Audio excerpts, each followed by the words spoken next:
Selamat datang di Flutter Talk. Salah satu program dari Flutter TV officialnya. Ya, akhirnya launching juga kita. Amin. Semoga bisa jadi salah satu media wadah buat para teman-teman kreatif, terutama di ranah musik cadas ya. Yo, seperti teman-teman kita yang di sini nih cadas semua nih. mukanya cadas. Mukanya cadas. Oke, semoga berjalan smooth ya. Amin. Oke, kita Amin. frame ini, aduh. Oke, khusus untuk episode Flutter Talk pertama kali ini, gue akan datengin salah satu temen yang bisa dibilang teman lama, iya. Tapi sosok ini sudah tidak diragukan lagi sepak terjangnya di seputaran belantika musik cadas, terutama di daerah Jakarta ya. Dia pernah rekaman pertama kali dengan yang saya tahu itu Siksa Kubur di album San Cristo. Lalu lanjut ke band Bogor, Belantara, yang akhirnya melahirkan album Komunium. Dan yang terakhir ini dia membentuk satu band baru lagi yang dirilis oleh Deep Rock Record. Title albumnya Sermon of Perpetual Flame. Band tersebut bernama Mouthless. Dan kabarnya yang sosok yang akan kita tayangkan satu ini join juga dalam satu band yang baru merilis albumnya pertama kali di tahun 2020 yang bertitel Sejawat. Ya kalau jujur aja sih dibilang kenal, ya nggak kenal amat. Maka dari itu salah satu alasan kenapa kita tampilin ke sini. Kita sambut Septian Maulana.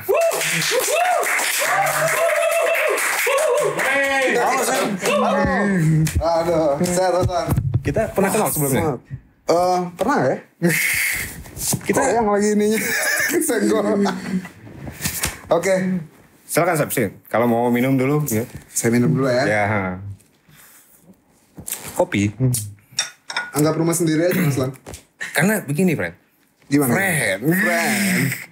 Kita belakangan terlalu pastinya selalu menyimak salah satu konten YouTube punyanya Jimmy Multazam dan Jimmy Multazam dan Om Ricky Malau ya. Malau, Iya. Malau. Itu secara nggak langsung berpengaruh ya. keseharian kita. Benar. Sangat filosofis sekali. Penuh konsep mereka tuh. Iyo. Nah. Silakan. Sep, Oi, gimana? sehat? Alhamdulillah Mas Lan. Oke. So far sehat. Kegiatan selama pandemi ini apa aja, Sep? Kalau gue boleh tahu. Gue selama pandemi ini fokus ke ini aja sih. Tetap nulis lirik. Oke. Kayak gitu, tetap nulis lirik. Banking aja lah. Terus sama gambar kali ya. Nanganin project-project band-band temen. Cover album kayak gitu. Karena yang gue tahu, lu juga selain sebagai personil band, aktif di musik gitu. Juga punya satu profesi sebagai ilustrator bisa dibilang ya? Ya bisa dibilang ilustrator. Oke. Betul. Sejauh ini yang sudah, atau di portfolio lo yang di tahun 2020 terakhir ini, udah garap siapa aja tuh?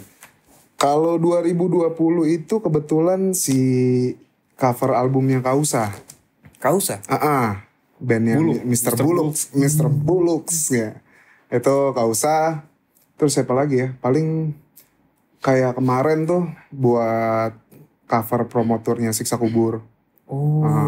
Itu gue juga yang garap. Dimana di tour itu lo juga Bantuin. Oke, Bantuin punya anak-anak. kontribusi untuk situ ya? Betul. Itu sih selama ini 2020 kayaknya. Siapa lagi ya? Ya itu aja. Tapi meskipun tidak based on order yang masuk, gambar udah jadi kayak aktivitas keseharian juga. Ya, setiap minimal gue ada target tuh seminggu sekali lah. Harus ada karya. Ngelatih aja. Oke. Biar lancar, konsep biar mateng kayak gitu. Mantap. Ah. Oke, Sep. Hai. Kita bakal ngulik sedikit mengenai jungkir baliknya lu di ranah musik. Yang bisa dibilang hingar-bingar ini. Hingar-bingar ya, dunia hingar-bingar. Kan gue baru pertama kali tahu sosok Septian Maulana itu ketika mendengarkan Siksa Kubur di album San Cristo. Yes. Ketika sebelumnya Siksa Kubur tuh mengeluarkan album Tentara Merah Darah. Tentara Merah Darah, betul. Yang kita tahu itu album terakhirnya Japs ya. Oh iya. Mas Japra di situ. Lalu di album berikutnya lu masuk menggantiin sosok Japra gitu. Beban berat gak? Untuk beban sih pasti ya.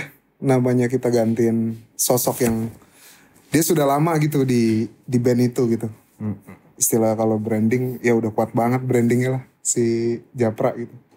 Tiba-tiba aku datang dari mana entah gitu. Yang ini siapa nih orang gitu. Itu bisa dibilang full album rekaman full album pertama. Iya, benar.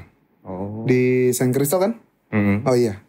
Rekaman full album pertama. Sebelum sama Siksa Kubur berarti pernah ada band yang lu bentuk sendiri atau? Pernah ada Distrust yang sekarang bertransformasi jadi Mouthless. Itu Distrust Nyoman BJ. Nyoman BJ juga sempat. Teman kita yang sangat asing itu ya. Asing sekali Nyoman. Circle sih kalau dipikir itu aja sih, Be. Seputaran itu aja ketemunya. Distrust itu tahun berapa sih? Distrust itu akhir 2007 dibentuknya. Terus kita mulai rekaman demo tuh di 2008. Manggung-manggung, biasalah aktivitas band pada umumnya. Manggung. Zaman masih ada di Javu gitu. Javu, Stardust. Saat itu kita juga ya ngebuka Siksa Kubur, ngebuka yang lainnya deh, band-band teman lain. Terus ikut kompilasi Brutality Sickness tuh. Brutality Sickness. Nah itu mungkin kalau buat teman-teman Brutal Heads gitu. Perakaran gak asing deh Brutality Sickness tuh. Punyanya. Brutality Sickness ke berapa tuh? Untuk edisi keberapanya gue lupa ya. Gue lupa. Setahu gue itu yang covernya digambar oleh Om Deddy Suwita. Iya betul. Ilustrator dari Kota Denpasar ya. Kota Denpasar. Pokoknya Pulau Dewata lah gitu. Udah kebayangkan gimana? Sangat gore gitu artwork ya. Betul. Ya memang itu ciri khasnya Mas Dede ya. ranah brutal death metal begitu. Betul. Berarti Distrust itu brutal death metal bisa dibilang secara musik. Iya, basically itu sih brutal death metal karena masih pencarian ya saat itu. Mau mainin musik yang ideal apa kita belum tahu nih. Cuma yang terlintas di circle kita saat itu ya kayak Disjorge, Devourment. Oke. Terus apalagi sih band-band brutal tuh. Disavow, Via Mia kayak gitu-gitu deh. Awalnya tuh kita dengerin itu terus kayak nih penuh adrenalin musik brutal nih. Makanya kita terjun tuh awal-awal bikin kayak gitu. Itu berarti sama siapa si Nyoman BJ itu dia juga bermain brutal sebenarnya. Nyoman itu sebenarnya memang gitaris brutal death ya. Oke. Aku pertama ngelihat Nyoman itu di Stardust, dia manggung sama band brutal itu namanya Drop. Oke. Ya. Itu sebelum ke Vandral kalau nggak salah. Gitu. Nah, dari Distrust sendiri nih yang secara fondasi musiknya brutal death metal. Terus lu loncat ke Siksa Kubur di album San Cristo. Iya. Dimana kita tahu ya ketika kita mendengarkan Tentara Merah Darah. Terus ke San Cristo seperti dibawa untuk flashback ya. Flashback ya, album flashback. Ke band-band fondasi death metal jauh Era sebelumnya. awal. Iya. Era-era awal gitu. Itu kan seperti ada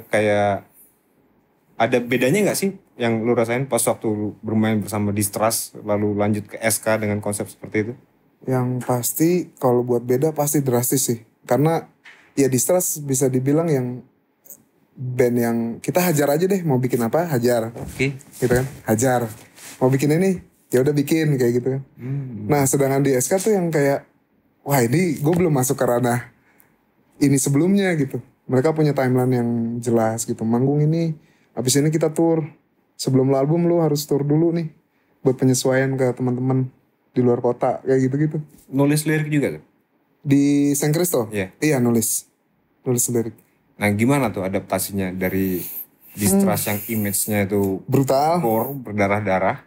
Iya. Lalu ke San Cristo yang benar-benar konsepnya itu beda banget. Beda memang. Drastis. Awalnya sih sempet apa ya, mungkin Mas B ya, SK tuh. Mas B. Mas B Sakti mungkin kayak agak insecure ya. Nah, Bisa gak nih anak gitu. Karena secara mungkin, wah newbie nih buat vokalis. Cuma gue coba jadi kacamatanya Japra aja saat itu. Ya intinya perbendaharaan kata segala macam masih dari album-album Siksa Kubur sebelumnya. Itu awal-awal. Terus dipadu-padan sama ya bacaan-bacaan spiritual. Kayak gitu lah karena Spiritual konsep PSK kan kayak gitu kan. ya.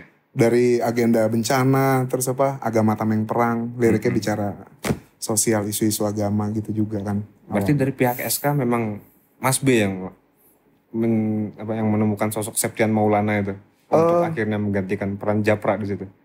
Awalnya itu malah sebenarnya BJ yang ngerekomen. Dia, gue ada vokalis nih. Gue pernah ngeband sama dia nih gitu ceritanya. Sounding lah ke mungkin ke anak-anak SK kali ya. Ya udah, lu bisa datang nggak? Itu waktu Mas B itu masih tinggal di daerah apa? Jakarta Timur lah. Nah, daerah Buaran apa kalau nggak salah. Ya udah, gue datang.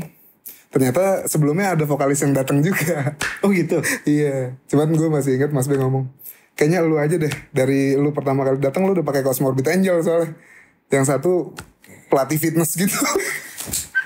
Gue gak tau nih. Oh ya udah. Akhirnya dikasih PR tuh. Ya. Sanggup nggak ngapalin 3 lagu dalam waktu 2 hari? Ya udah, pas hari H jatuh kita latihan. Ya udah hafal 3 lagu itu. Akhirnya ya udah, welcome to the club man. Itu identifikasinya dari kaos berarti. Saat itu ya, mungkin bercanda nih Mas B kayak gitu. Masih berlaku juga berarti ya. Cara kita berkenalan dengan orang pas waktu awal-awal dulu. Kita di sebuah tongkrongan, kita kagak tahu nih orang siapa. Berkerumunan orang banyak, tiba-tiba ada kaos saling metal. lirik-lirik karena kita ngeliat kaosnya. Wah, Metal ya? nih. Metal ya? Terus pada ini kan akhirnya nyamperin gitu. Minum ya Mas Lam. Silakan, Sip. Santai. Kaos lu boleh juga nih kayak gitu. Akhirnya nyambung ke selera apa. Ya benar. Oh, berarti Mas B menilai dari kaos Morbid Angel yang lu pakai tuh, Sep? Awalnya kayak gitu. Album apa tuh? Kaos Morbid Angel yang Garuda ya? Sempet kan iya, ramai itu ada. Sebenarnya gue gak dengerin Morbid Angel masalah karena gue poser. Gak saat itu denger juga. Gitu. Dan setelah San Cristo dirilis, lu menghasilkan satu album di mana lu sebagai songwriting juga. Ya, iya benar. Perform juga bareng mereka. Terus di tahun berapa? 2018 lu gabung sama band Belantara. Iya, 2018. Yang notabene itu secara domisili di Bogor. Di Bogor, betul. Apa tuh ceritanya, Sep? Awalnya ya, begitu. awalnya kan pas keluar dari Siksa Kubur tuh 2012 ya. Iya. Habis itu ya udah fokus deh ngurusin bisnis almarhum bokap kan. Fokus segala macem. Cuman hasrat pengen ngeband masih ada gitu. Oh, sebelumnya udah berniat berhenti? Udah niat berhenti, cuman kayak masih pengen di dunia musik nih. Di hati masih pengen main musik lah gitu intinya. Terus ya jalan aja tuh setahun 2 tahun kosong gak ngeband sama siapa-siapa. Iya. Sampai sekitar 3 tahunan kayaknya. Tar dulu, 2014 sudah ngasih demo kan ke Baslan kan? Oh iya. Belantara tuh. Jadi dulu ceritanya tahun 2014 gue bikin satu usaha kuliner ya, Sep. Iya, di Bilangan Kemang. Di Cari-Cari From Hell di daerah Kemang. Di situ Asep datang makan sekaligus ngasih CD demo Belantara. Demo Belantara. Itu jauh sebelum Komunium jadi itu. Jauh banget. Jauh. Itu masih bisa dibilang kayak apa ya? Prototype ya. Iya, prototype lah. Bener, demo itu. Dimana pas waktu itu gue ngelihatnya personelnya 3 doang, Sep. Memang bertiga doang. Gitaris 2, vokalis 1. Udah belum ada drum saat itu. Oke. Belum ada drummer. Kita masih nyari-nyari. Secara konsepnya kan yang dari awalnya lau main di Distrust, ke Siksa Kubur, Death metal. lalu akhirnya Belantara. Apa penyesuaiannya lagi tuh? Itu sangat beda sekali loh itu. Iya memang beda-beda. Yang pasti ngebangun chemistry lagi ya. Karena personil baru kan Belantara. Terus kita mulai nyesuaiin lagi dari penyamaan visi dari referensi gitu. Kayak kalau dari Distrust ke SK mungkin ada beberapa band death metal yang masih didengar gitu. Cuma kalau Belantara kan udah jauh banget nggak ada death metal. Saat itu ya kita fokus denger kayak High on Fire, Mastodon, terus Melvins, yang kayak gitu-gitu deh. Karena penggalian idenya dari situ. Apa yang kalian dengar pun semakin berkembang ya. Iya. Tidak hanya di ranah death metal saja akhirnya. Betul. Di Belantara tuh sebagai founder juga atau ya sebelumnya band itu udah ada gitu? Enggak, sebenarnya ini ide berdua aja. Awalnya gue pengen ngincer ini gitaris nih anak Bogor. Udah lama sebenarnya pas Tere SK sih. Iya. Tere SK yang 15 Melibas kita udah ketemu, udah banyak ngobrol kayak ini asik nih kayaknya nih buat bikin project baru gitu. Tapi terlaksananya masih jauh dari pas keluar dari SK. Gitu. Berarti demo itu hasil pemikiran berdua tuh? Iya, bertiga lah sama gitaris satunya lagi. Si Opus. Gitu. Komunium. Iya, Komunium. Ya. Dan selang berapa lama dari setelah album itu dirilis, akhirnya ada satu band yang kita kenal bernama Hellcrash ya. Ya, itu dia tuh. Benar. Kenal banget ya. Kenal banget. Coba tunjukin kaos kaki lo, Seb. Mana nih? Sama. Ya, sama. Kayak kode alam aja gitu. Kayak kode alam. Janjian juga kagak kan? Gak janjian. Gak ada skenario. Jadi ada satu momen di mana ketika Hellcrash mau menggarap album ketiganya Sejawat, itu Japra udah seperti ada inisiatif untuk cabut dari band. Mengundurkan diri ya. Karena dia mau prioritas untuk urusan keluarga gitu. Oke, yap. Akhirnya Japra sendiri yang berusaha untuk mencari sosok penggantinya siapa gitu.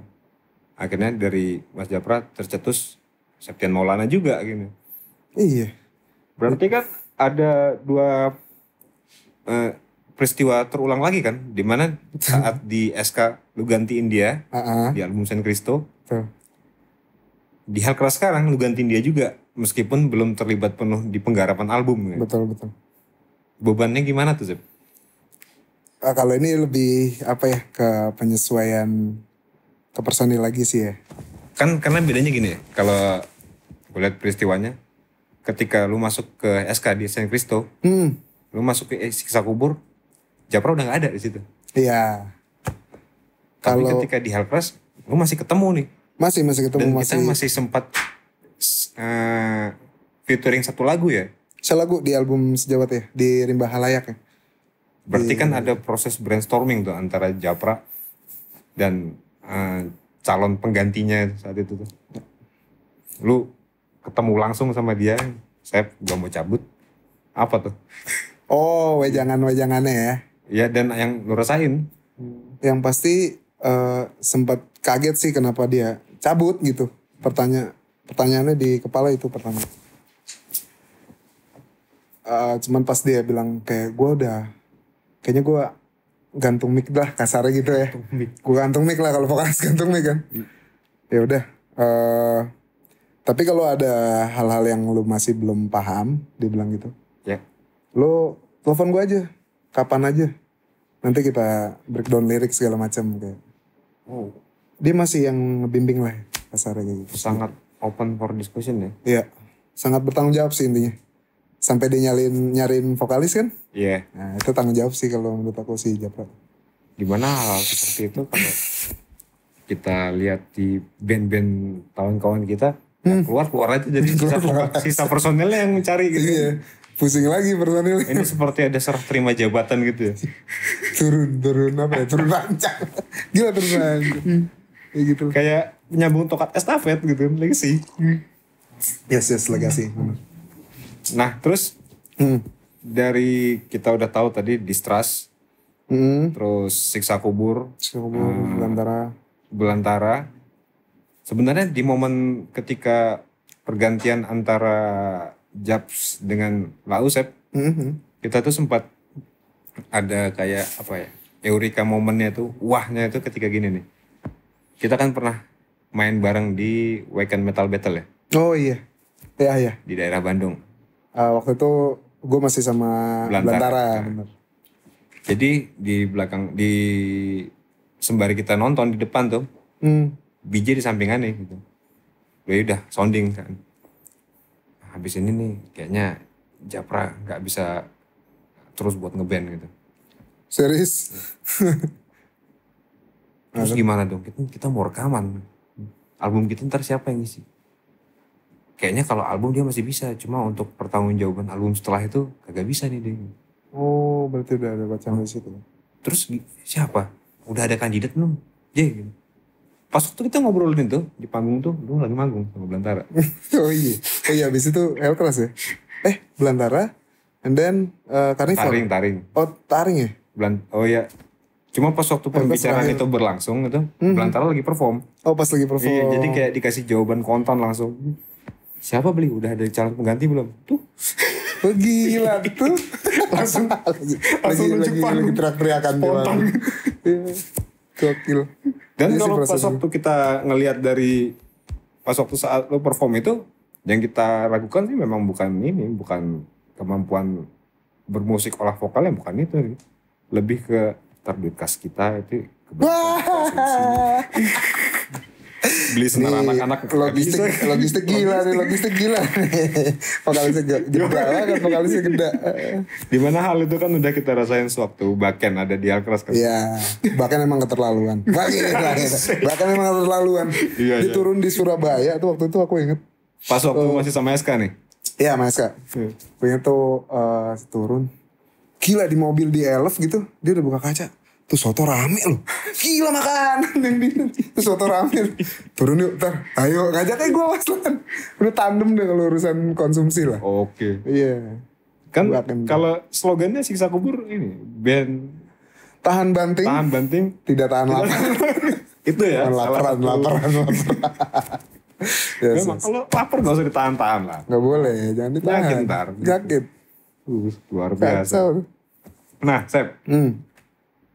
Setelah itu di tahun 2020 ini ketika harusnya kita menjalankan rencana-rencana promo album kita dan ternyata sesuatu yang tidak direncanakan datang ini pandemi ini datang nih. Oh iya. Lu malah tour ya bisa dibilang ya. Iya. Dengan band yang pernah lu perkuat dulu tuh. Iya. Siksa Kubur. Iya, bener. Dan lokasinya pun nggak tanggung-tanggung di Pulau Dewata. Di Pulau Bali. Dewata, benar. Itu gimana ceritanya tuh, Sep? Jadi cerita. Ini pasti kalau feelingannya sih the power of Mas B lagi nih ya. Sambil minum, Sep. Iya. Ceritanya sih yang pasti gini. Adit udah sounding dari awal sih sebenarnya. Oh, Miss Adit. Udah sounding, Sep. Kayaknya next kita bakal ada panggung di Bali nih. Lu kalau nggak lagi ada jadwal sama Hellcrash atau Motless, bantuin anak-anak ya gitu loh kasarnya. Ya udah, setelah itu Adit sounding, terus gue langsung bilang ke Gorus sih sebenarnya. Nanya sama Bungo, gue aman gak nih kalau masih bantuin SK? Ya udah gas aja gitu. Pas lagi pandemi gini kan, kita juga belum ada bikin sesuatu nih. Wah, kudunya lu nelpon gue kan. Iya ya. Dia ada itu. Itu langsung nggak bisa aja gitu. Nggak bisa aja. Kita harus ini nih program olahraga nih. Cara padat lah kalau masalahnya. Padetin. Itu saat itu prosesnya kayak gitulah. Terus ya. Adit malah yang ngontak. Adit yang ngontak.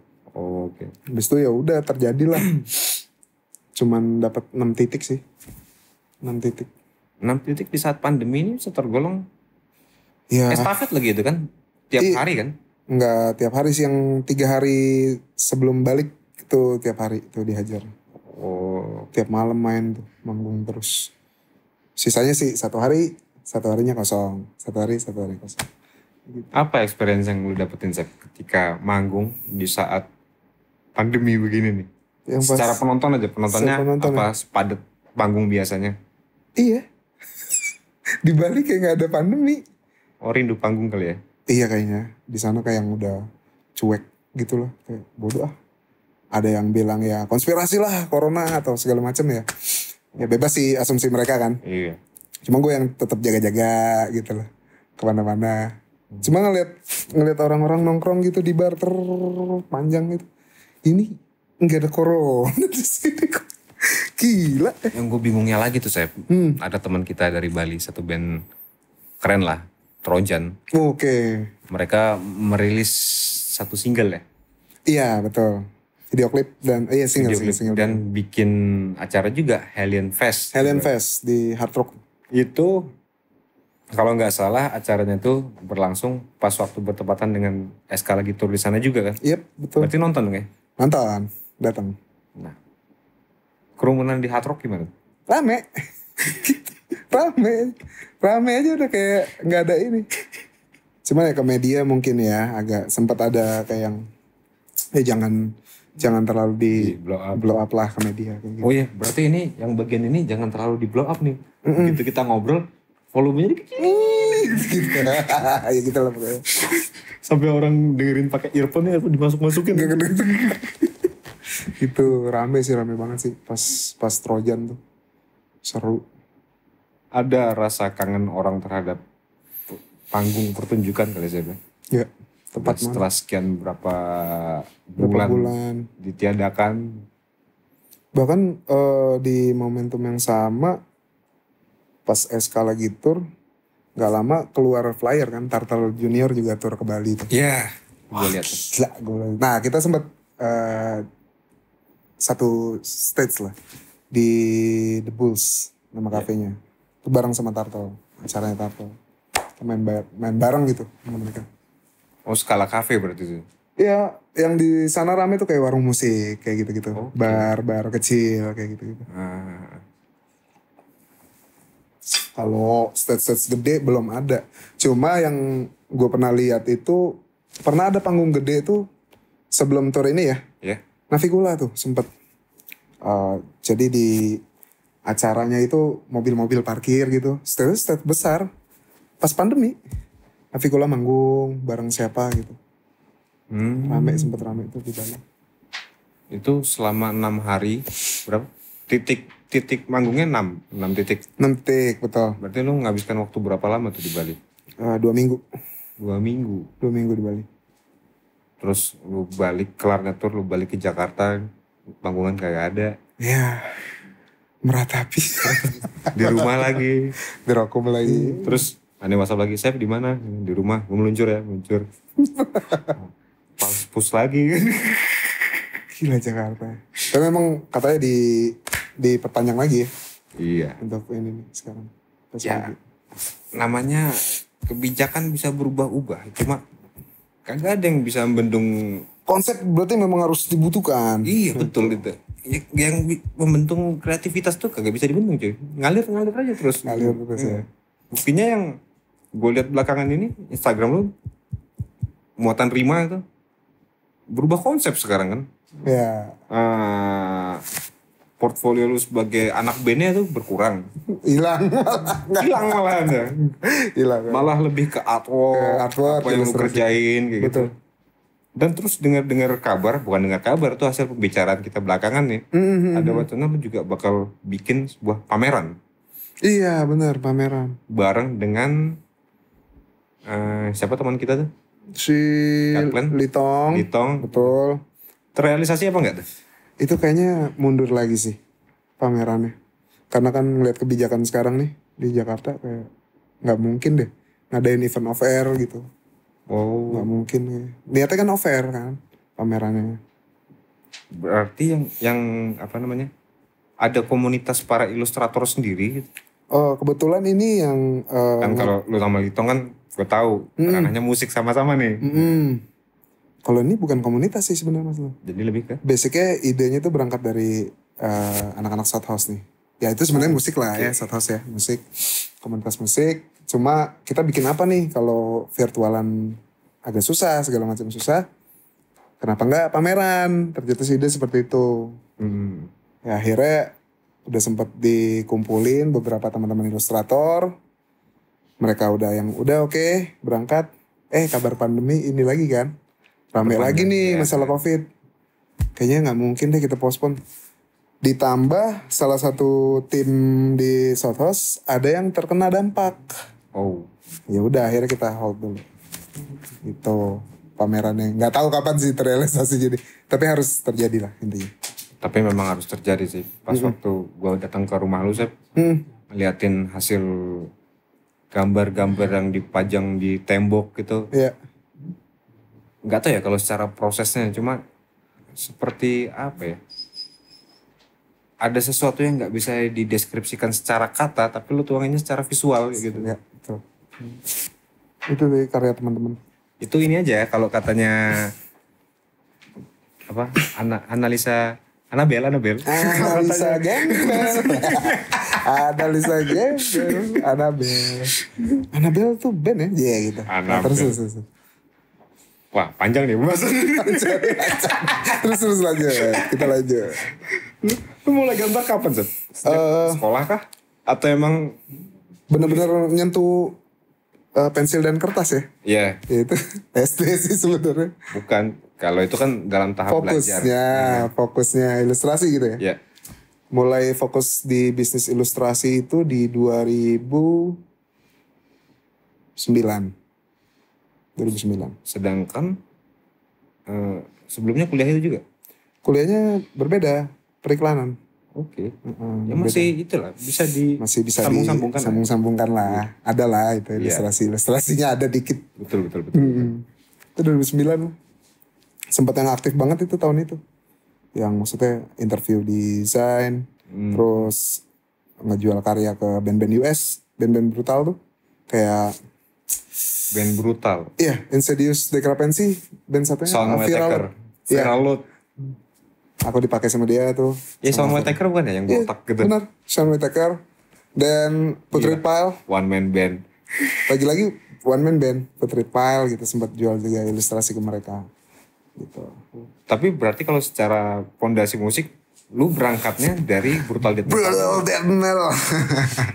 Brutal Death Metal ya? Yes.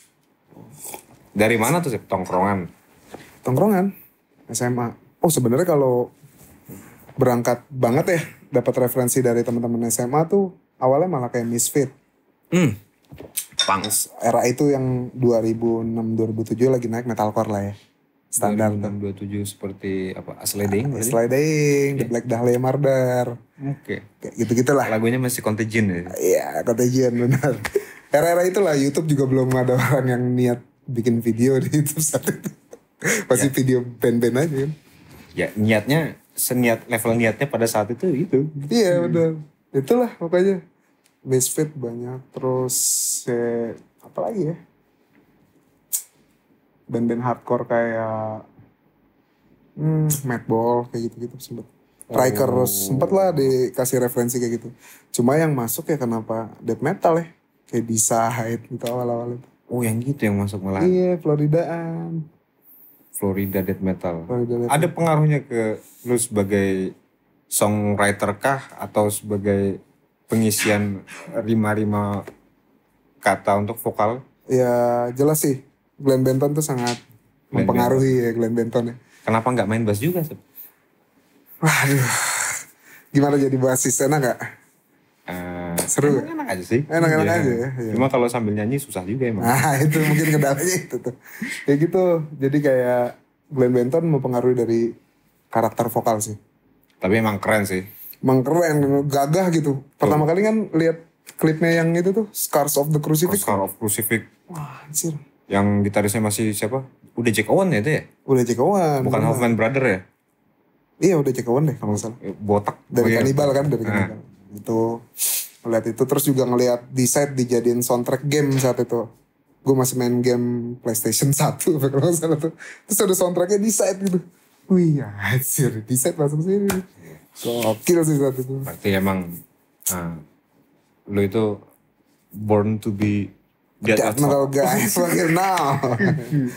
Oke, Seb. Oke. Ini kita baru dapat kiriman beberapa album dari teman-teman kita. Wih, dari mana tuh? Kita sebelumnya kita sungguh salut ya ke mereka ya. Maksudnya di dalam keadaan pandemi kayak gini mereka tetap kreatif ngeluarin album fisik. Prosesnya susah loh ini. Sangat susah bener. Belum cakar-cakarannya sama personil lain kan. Ada ya. Belum patungan studionya kan gitu.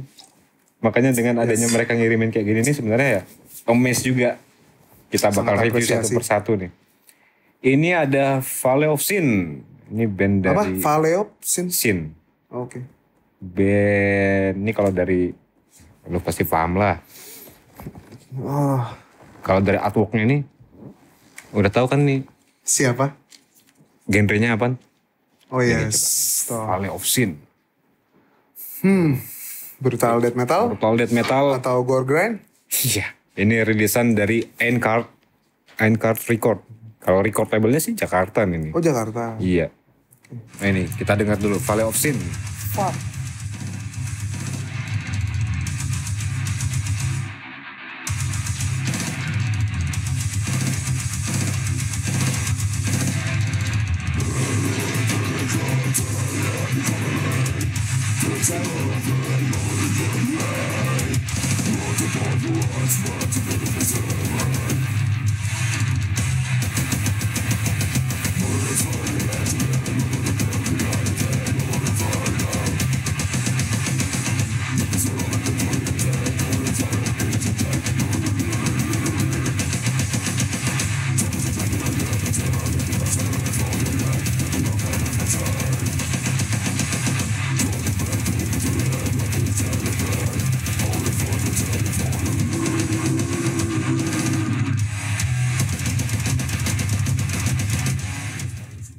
Gimana menurut lu, Sep? Valley of Sin. Ini Mengejutkan sih gue dari visual dulu ya. ya bukan lihat sebagai backgroundnya nih. Iya. Brutal death metal. Coba kita lihat dulu. Dari visual sih kayaknya brutal banget gitu. Kayak yang bakal vokalnya tuh gutural. Sudah mewakilkan ya. Iya dari visualnya ya. Oke. Cuman pas denger gila gue surprise sih tadi. Kayak fuck kanibal nih. Kanibal. Emang kagak bisa lepas-lepas dari situ, Sep? Iya gila kanibal nih gue bilang. Dari cara dia membawakan lagu tuh. Keren sih kalau dari sisi vokal ya. Iya. Cuma kalau musik ada rana-rana unique leader lah. Kayak Ion gitu ya. Oh, Ion. lu awal-awal siapa? Si Eric Lindmark dulu narik-narik band seperti Inherit Disease. Inherit Disease. Inherit kayak gitu-gitu. Disease, terus Piameya.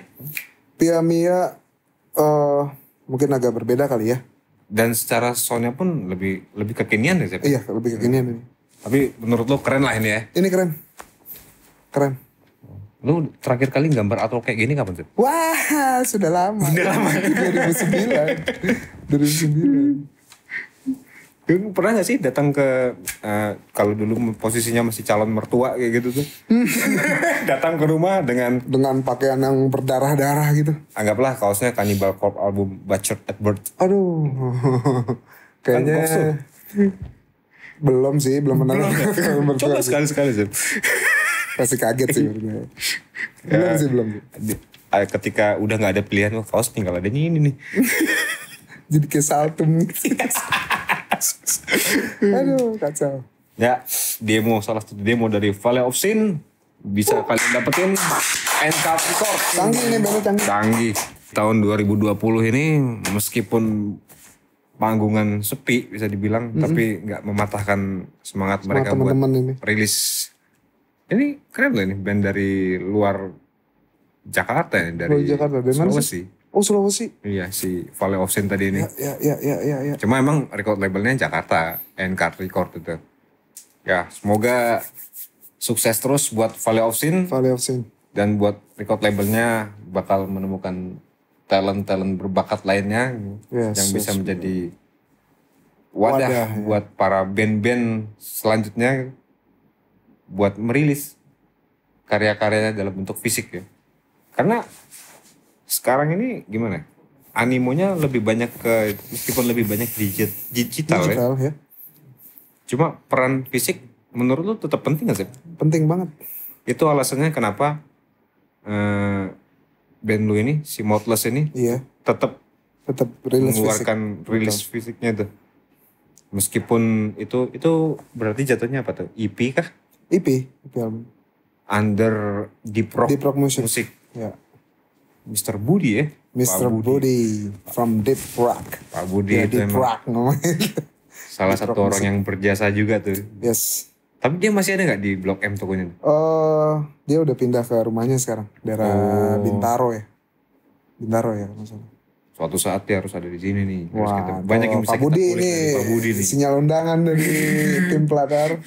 Pak Budi, main lah sokin. Kopi-kopi, ngops kita. Asik. Aman lah. Aman. Dan untuk ini, saya Motless sendiri ada rencana ke depannya? Kita nggak ngomong rencana Hellcrash ya, soalnya kalau rencana kita ngomong belakang aja ntar. Oke? Iya, oke. Ada deh pokoknya. Yang pasti kalau Motless pengen album sih. Karena emang kurang sah aja ngeband gak ada album tuh. Full length. Full length. Oke. Ya, tapi terrealisasinya kapan belum tahu. Yang pasti targetnya ke situ sih. Arahnya gue. Nah secara personal sendiri, lo tetap mempertahankan konsep bertiga ini? Sebenarnya sih pengen semua instrumennya keisi ya. Kayak gitar harus 2 tuh. Oh gitar 2. Gitar 2. Sekarang basis juga belum ada nih. Gitu. Wah iya, di-link di sini. Di-link di sini. Tapi kalau gue berusaha untuk ini ya, mengerti satu rangkaian album, semua yang ada di album itu, keren Seb. Serius. Itu yang sangat memorable di otak aneh itu, Sabda Api. Kirim nomor rekening. Berapa dulu? Tapi jujur itu keren. Yang Sabda Api ya. Jadi secara nggak langsung kita dari, kalau misalnya gue ngelihatnya dari ini nih, dari band kita yang satunya lagi, Hellcrash. Gue ngelihat apa, lu bisa bikin satu pattern vokal yang anthemic. Anthemic, yes. Dan yang jadi masalahnya, lu bisa bikin itu di Motless. Di Hellcrash kok nggak bisa? Belum dikasih kesempatan. Belum kasih kesempatan. Kalau kasih kesempatan mungkin nanti kita bakal bikin kayak gitu. Iya, udah. Mantep. Cuma jujur aja kalau dari Motless ini kita tidak disuguhkan oleh suatu komposisi yang rumit ya, tapi sederhana, catchy bisa dibilang. Lebih ke sederhana dan catchy ya. Secara songwriternya siapa sih? Songwriter untuk riff sih Bonjo ya. Oke. Gitaris kita tuh. Cuma kalau untuk ya kasih bumbu-bumbu yang lain ya teman-teman bareng-bareng. Berarti konsep ngejam tuh masih? Masih. Bikin di studio gitu masih. Oh. Bareng-bareng aja sama-sama. Meskipun sekarang udah ada teknologi home recording. Cuma memang chemistry-nya beda ya kalau kita. Kalau ngejam kayak lebih dapat gregetnya gitu. Ya beda-beda sih memang setiap band. Mungkin ada yang datang ke personilnya. Ya udah nih gue udah ada riff. Gimana isian yang lainnya gitu kan mungkin. Kalau di Motless yang masih ya udah kapan latihan kita garap lagu baru ya gitu. Masih rame-rame lah. Kalau secara domisili masing-masing personel juga gak jauh-jauh banget. Gak jauh-jauh banget. Ciputat masih deket lah. Iya deket itu. Ciputat, Kalibata deket. Jadi kalau teman-teman kita pada bilang untuk ngeband di Jakarta itu kendala terbesarnya itu jarak dan waktu gitu. Itu bukan suatu masalah buat Bukan suatu masalah. Iya. Oh, aku latihan, gue juga latihan ke ini kan ke apa? Rintop.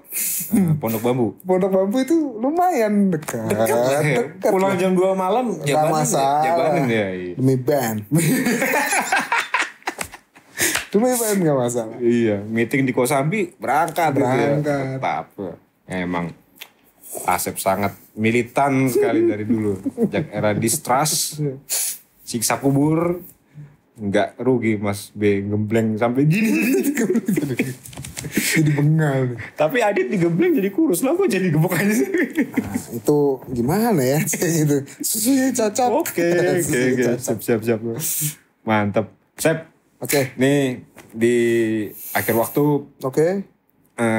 Gue sangat terima kasih sekali untuk kedatangannya di sini. Siap. Dan meluangkan waktu untuk kita Pelatar Talk di edisi perdana Pelatar Talk ini. Edisinya bener ya, nggak bisa ya. Ntar dibikin mukanya Asep tuh agak glowing gitu. Ini merah-merah gitu kan. Thank you Pelatar Talk. Iya. Maju jaya terus channelnya. Dan Buat teman-teman yang tadi udah ngirimin CD-CD-nya itu dari Iron Card Record ada Valley of Sin, terima kasih banyak. Kalian kalau misalnya mau ngirimin album-album dan kita review bareng di sini, oke silakan, sangat terbuka buat teman-teman dimanapun kalian berada. Nggak mesti di Jakarta aja, mau di Ujung Pandang bisa. Atambua bisa. NTB, NTT. Bebas. Bebas. Karena musik itu universal kan. Universal. Oke. Mantap.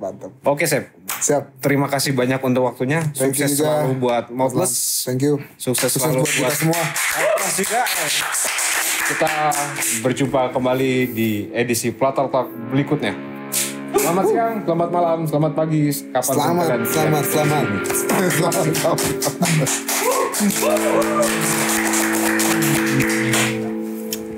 Off the